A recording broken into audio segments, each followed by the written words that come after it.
I'm going to take a wild guess. You also like cars.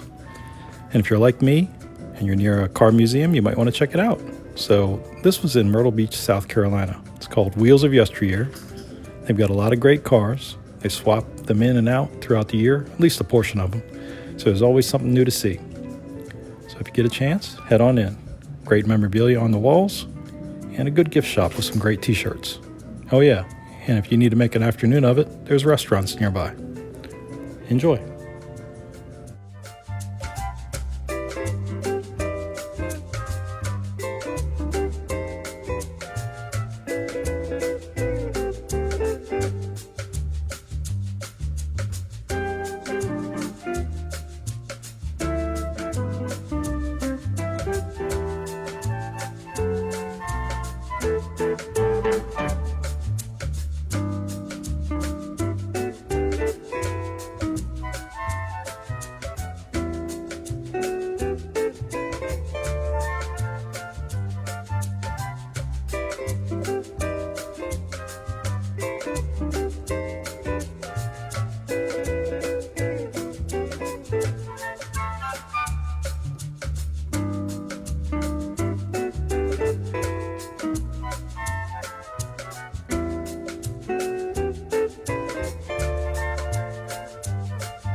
Wheels of Yesteryear, Myrtle Beach, South Carolina.